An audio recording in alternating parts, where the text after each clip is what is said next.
this week.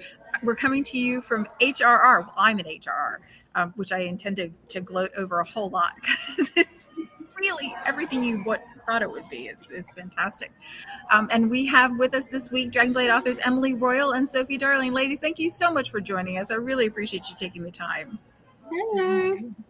Hi there. So we've got we actually had three releases this week, and the first one is Sophie's Lord Archer Catches a Contessa, and it's book 2 in the Windermere's in Love series. And when I saw the cover, you just know she didn't run that hard from him when he was trying to catch her, because it is quite the delicious cover. So, Sophie, can you tell us a little bit about the book? Sure. She did give it the old college try. I mean, but Archie, he's the oldest son in the Windermere siblings. Amongst the siblings, they're all very artistic and they're wild, and they're kind of like these ton outlier type family where they don't follow the rules and all that. And Archie is he's very charming. He has a charming smile, and everybody just loves him because he's just like sunshine. But Archie has a secret. He's a secret composer, and he just he loves music, and he's at a low low end entertainment music hall, and he hears this voice, and he's immediately inspired because he hasn't been inspired recently, and he's very grouchy about it. and being crunchy makes you grouchy, so grumpy, grouchy, I can't pick. So when he hears that voice, he feels immediate inspiration. He follows it and finds Valentina, and she's there because her family's been swindled by an aristocrat, and this aristocrat's gone around swindling all kinds of families. So she's there to try to recoup their lost savings, and Archie finds out, and he says that he'll help her, and she's pretty dubious about his help because he's not a very serious guy. He's pretty funny, and she just doesn't think he has the serious side. But then she learns, and so they kind of romp and lark through London as they work together. So. Oh, it sounds like so much fun. And that's book 2 in the series. And is there one more sibling coming afterwards?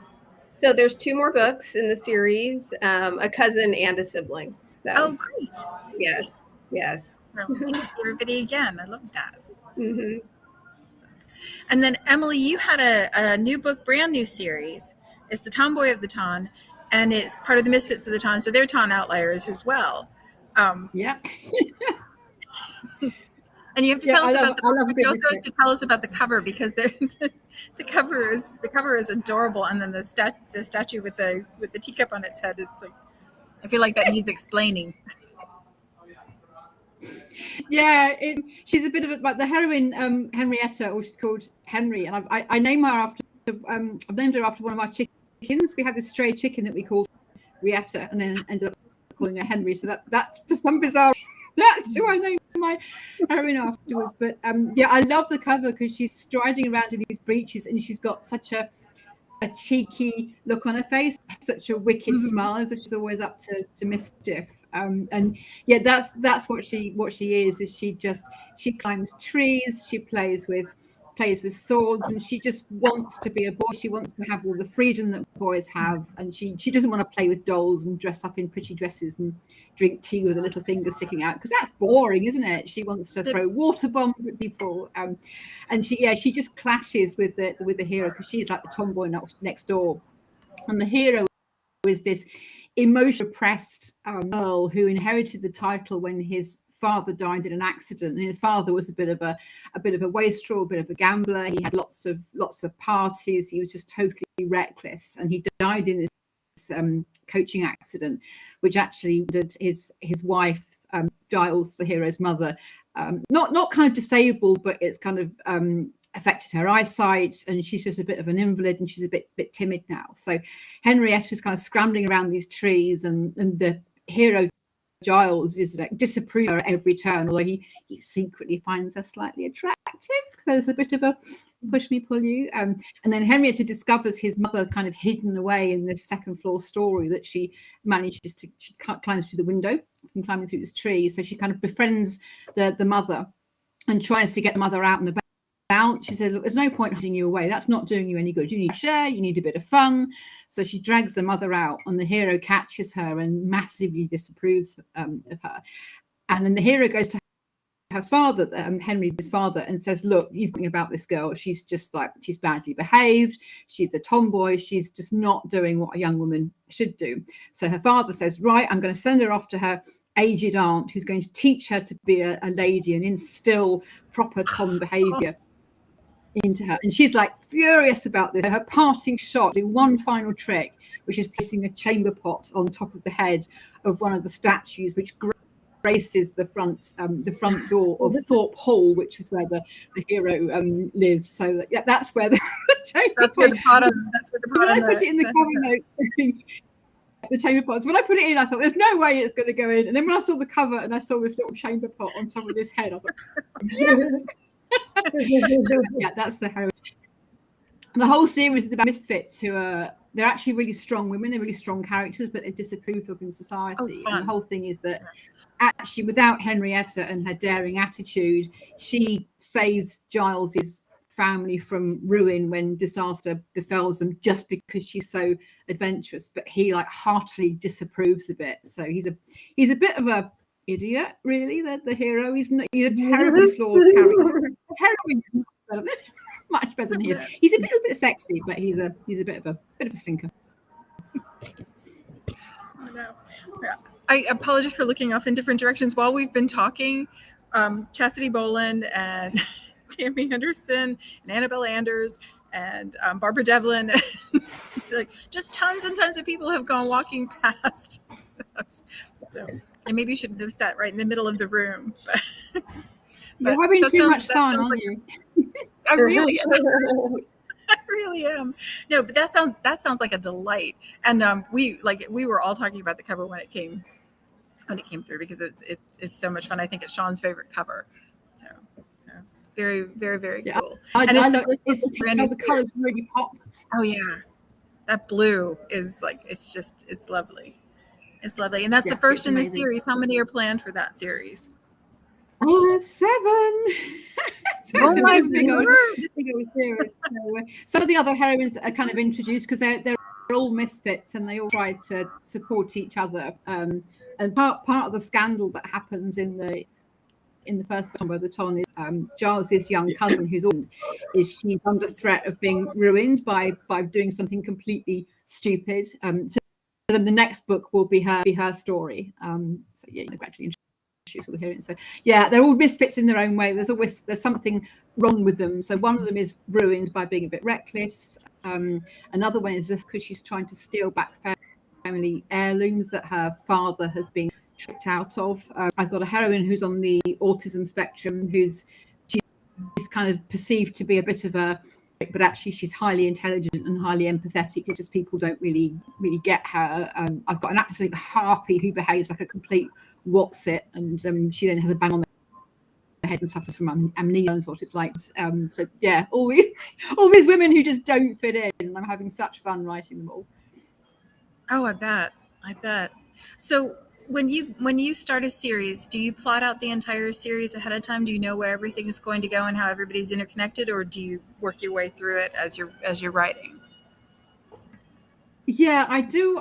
I do a kind of blurb / pitch for each story, so I have a vague idea of how the characters fit. And I've actually got a massive bit of paper. It's in the next door. Actually, this massive, great kind of A0 sheet of paper which has all of the characters on it, with like multiple lines in between them. So it looks a bit like the London Underground map, only nowhere near as neat. So I had that plotted out, and then I'll plot out a book in full before I write it. So yeah, they're kind of sketched out, but not in detail until I actually get to each book in turn. Awesome. Sofie, what about you? Do you plot your series ahead of time, or do you kind of feel your way through it? I completely plot out my series. Like I I used to do it to where I would have a line on the wall and I would just do yellow stickies and just really get it all very linear. But I found that program is called Plotter, and you can do this on your computer. So I've been playing with that and I really like it because it has different sections. So I can have like my characters, I can have the settings and everything. And it really saves me a lot of time, like going You in. have to go back looking through old manuscripts trying to figure out what the eye color was of the hair. Eye color is the one thing. Like, oh yes, his blue eyes had the tan flecks. That's right. He had gold flecks in his eyes. That sort of thing.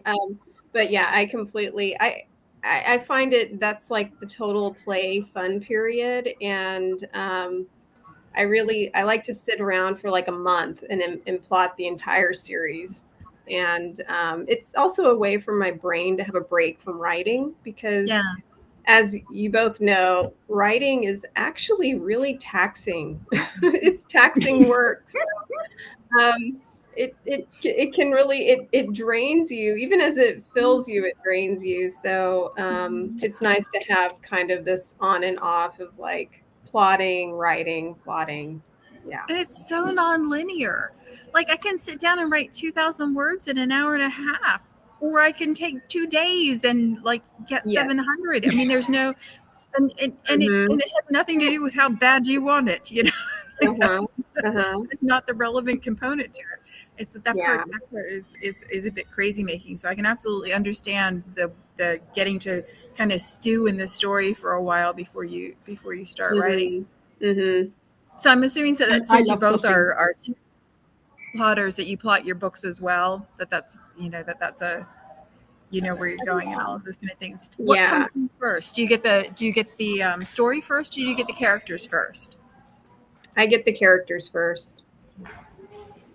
And you figure out who goes with them.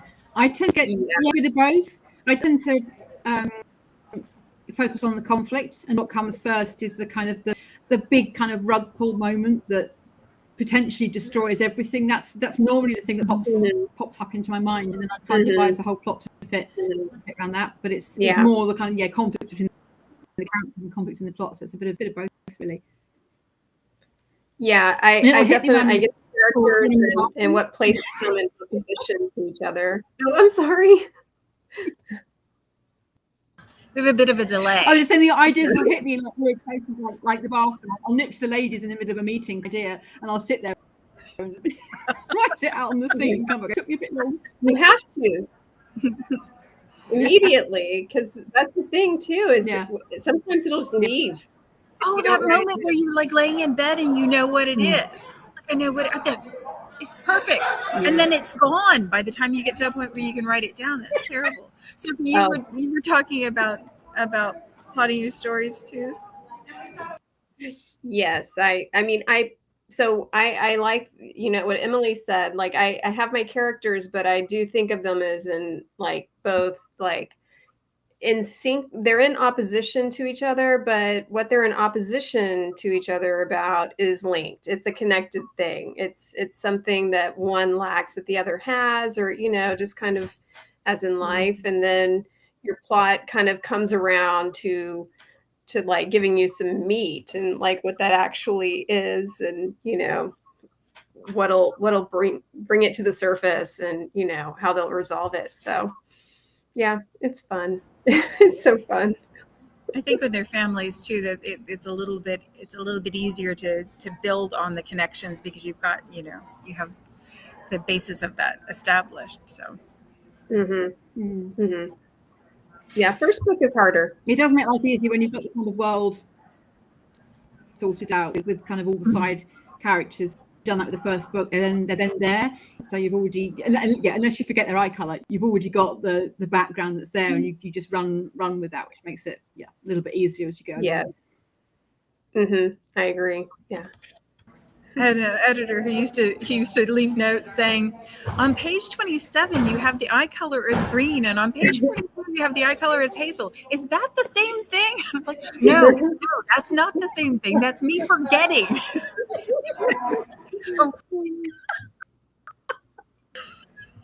It happens.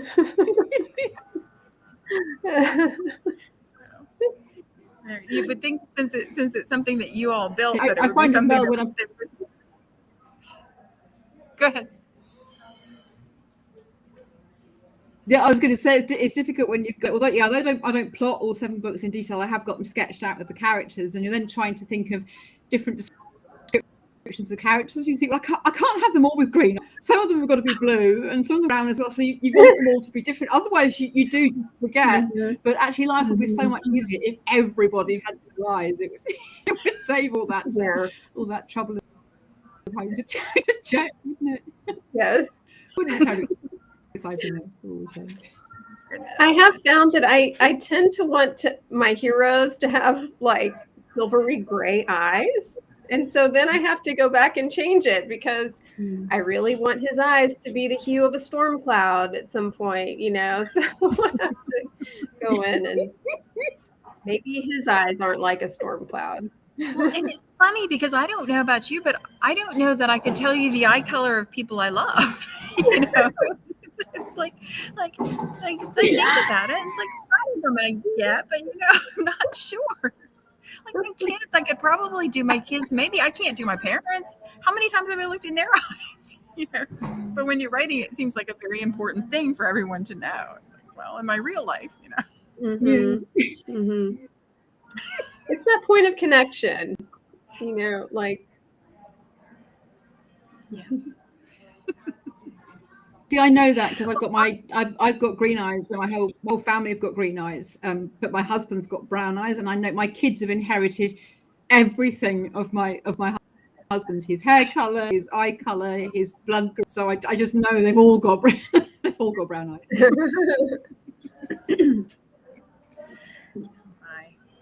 Well, I'm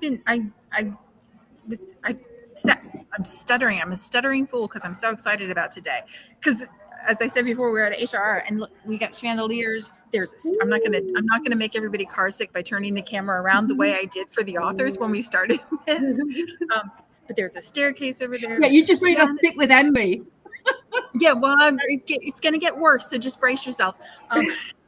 There are like tons of your favorite historical romance authors walking around in costumes. You got these great bags, and because Dragonblade, there it is. Because Dragonblade is helping to sponsor the conference. There's all kinds of Dragonblade swag, which is very cool. There are workshops. Right? It's a great bag too. It's heavy and it's filled with goodies. It's filled with goodies, and I pulled out some of the Dragonblade authors' goodies in the beginning. We have a tea ball from Heather McCollum. We have a bourbon ball from Chastity Bolin, which is not going to make it home. So if my kids see this, I feel bad, but it's not bad enough not to eat it in my hotel room tonight. So they fully intend to do.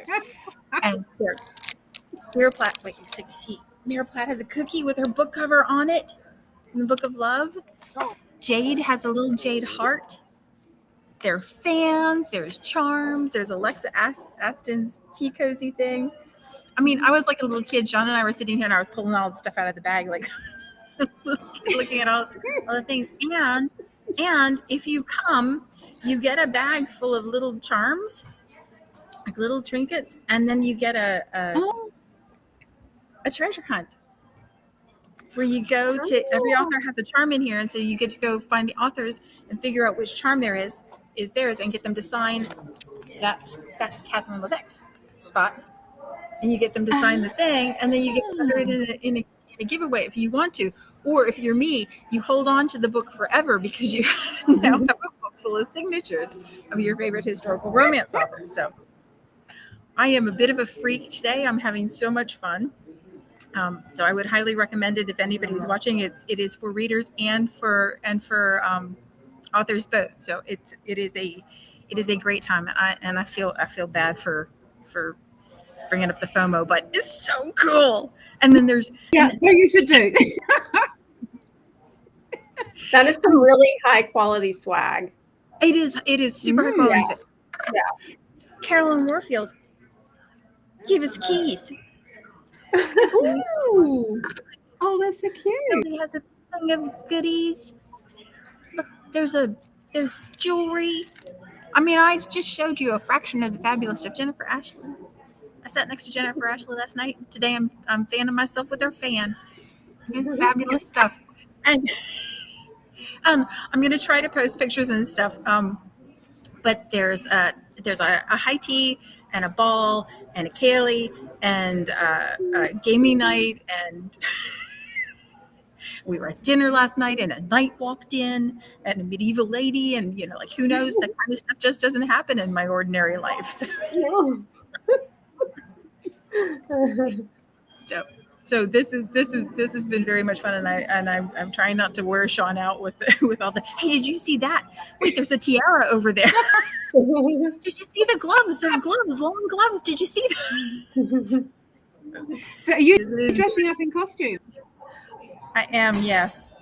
I'm gonna be the weakest link, but I am, yes, dressing up in costume because you have what's to. your costume? What period? What era? I have a Regency dress that's shiny, like turquoise kind of stuff, and an overdress kind of thing, and long white gloves, and I have a headband. Ooh, I like it. And then I got myself a pirate. I almost wore my pirate hat today, but I figured that would be too obnoxious. Oh, I have a pirate hat for the gaming. Post it. I'm very excited about that. So if you ever want to go to HRR with a little kid, you would want to come with me, because that's basically the experience. But it is just it's wonderful. And Catherine talked last night about Dragonblade and the mission of Dragonblade, and it's just like it's really lovely. It's really lovely to see everybody here loving the kind of books that you all write. It's just it's very cool. And now I'm done. I won't do it anymore, I promise. I might do it more, but I'll try. Don't torturing us now. Look, it was either I showed the cookies or I was going to make Emily go get her snake. One of the two things was going to happen. So. I can do that. She's downstairs. She's banging on the door. She wants to come. I think the first time that I talked to Emily online, it was like, you have a snake. That looks so great. You have a snake. Oh, well, actually, I can't with snakes. No, oh, snakes. Oh. See, so you thought that the FOMO was bad, but it's better than snakes. So. Yeah. Like I immediately just get a slick of sweat on my palms, just like contemplating seeing a snake behind you for our entire conversation. I just don't think I can handle it. Well, if we ever do the snake, in the other house. So. Oh, yeah. Sometimes when we do those kind of Facebook reads and discussions and things, that the live discussions when we do the Dragonblade book club, I often have one of them around my neck, and I do sort of, I put my head down and I say, right, if you have a nervous disposition, look away now. Here she is. No, she's safely tucked up. Very I'm totally showing up for the next one of those just to see the snake. So. I think, yeah. I once had a roommate who had a snake. Oh, sorry. I once had a roommate who had a snake, and every so often the snake would get out, and it was a thing. Like, we have to find the snake. Yeah. Better you find the snake than the snake finds you. Yeah, that was, no. We could cross stitch that on tea cozies. Like, that's a phrase. That's on a tea cozy. I like it. Yes. Mm-hmm. And we write steamy romance. There's all kinds of meanings there.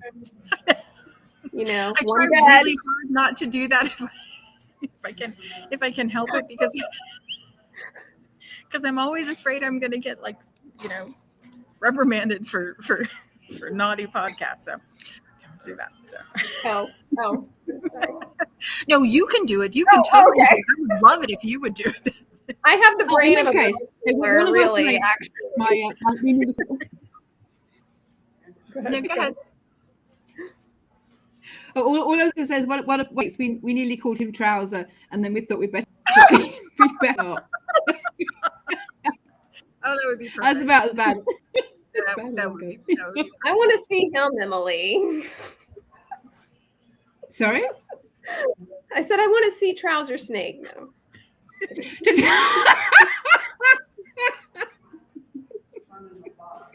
Sofie writes for the Flame line, so there you go. She writes for the Dragonblade. I like it naughty. I like it naughty. I think mine are probably in between approaching, but bearing in mind the scene that I have just written when they get up to all sorts of shenanigans in the curricle, I think I'm probably venturing towards the Flame line now.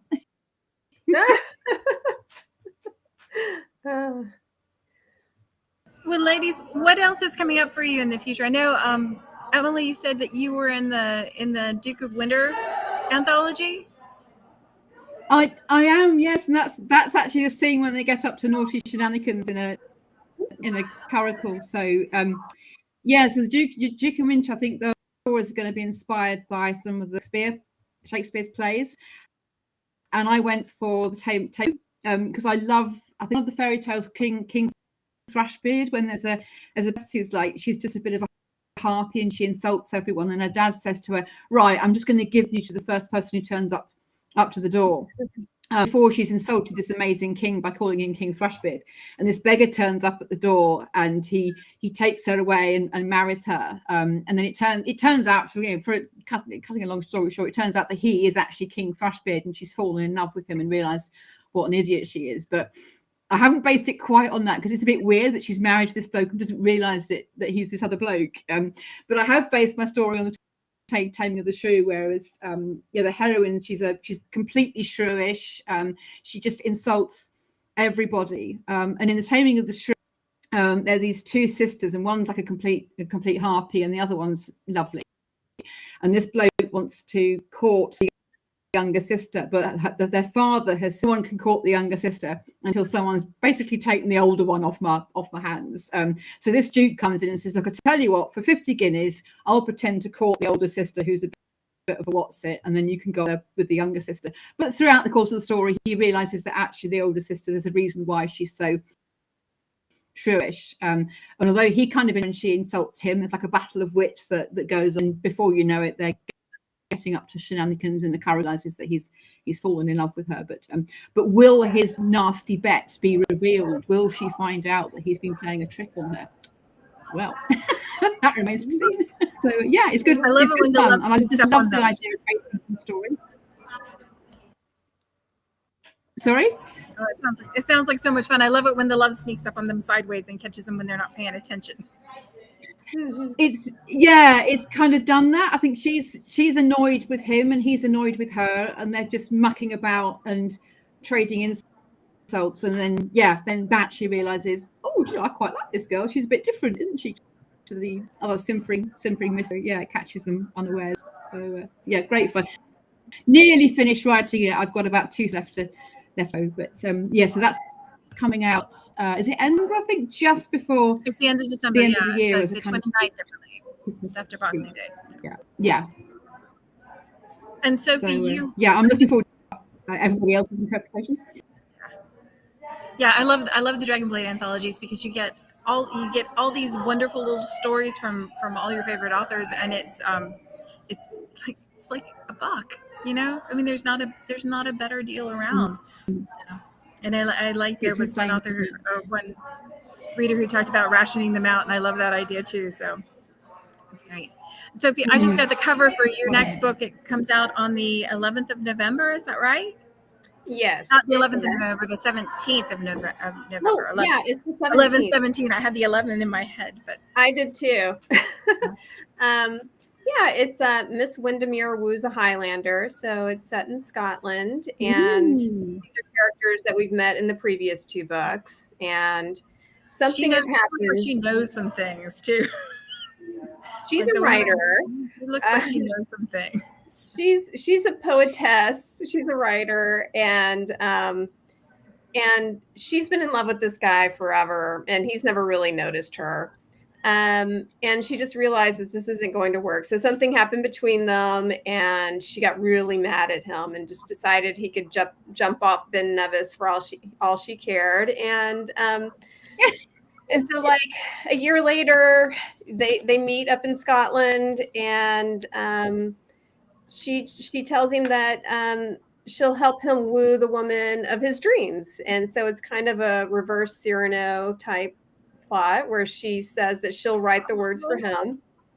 And but little does she know that he's over that other woman, but he also wants to keep Juliet near him. So he pretends to be in love with the other woman so that he can show Juliet around, even though she's writing a poem for another woman. And Oh, I love this.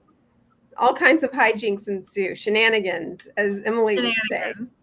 Lots of sexy shenanigans. Oh, I love that. That sounds like so much fun. It is really fun to write. Yeah. Wonderful. Well, ladies, thank you so much for taking the time to talk to me today. Thank you for indulging my. Yes, but she doesn't know that. So there's a Cyrano plot. There's a little bit of Shakespeare thrown in because also her cousin, who's an actress, has decided that they need to have a play. So they're doing As You Like It. And so it's a lot of fun. And also his name is Lord Rory Macbeth, and the heroine's name is Juliet. So I get to have a little Shakespearean name play in the book. So it's good fun. Well, it sounds like fun. I've actually got a fun fact. Actually, is my husband's clan, because my husband is Scottish, Campbell of Corder, and I think Corder Castle is where the were. So I'm slightly linked there, family link. Oh, the Campbells, and they have a reputation in Scotland. Oh, I know. Yeah. Yeah. Somebody once said he's a Campbell. I work with in the office. Oh, I was just saying, sorry? I had a boyfriend who was a McDonald. So, yeah. So you have the Campbells and the McDonald's, and it didn't work. Yeah. It didn't go so well in Glasgow all those years ago. No, Campbell's worked very nicely. I think there are still some places in Scotland where it will say, because you have like no hawkers or religious pamphlets or something that people will put outside their door. I think some people in Scotland will have no hawkers or Campbells as a sign in front of their door, so they don't want to invite Campbells into the house just in case history is just in case.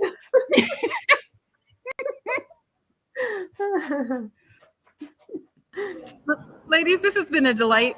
We could keep doing this all day. I've got more swag. I could pull more stuff out. Thank you so much for taking the time to talk to us and for indulging my HRR gushing, because it is very cool. Yay. I'm very excited about the stories. I'll put the links for the books and also for Bella's book in the comments. So if you haven't gotten them, you want to grab them right away. Dragonblade books are the very best deal on pre-order period and release day. And always a good deal in Kindle Unlimited, which is, I read a lot of Kindle Unlimited books now because I don't have to think about whether I want to or not. If I want to, I just do. So it's a lovely thing. So ladies, thanks so much for taking the time. I really appreciate it. Thank you. Bye. We'll be back here this evening. Bye. Bye.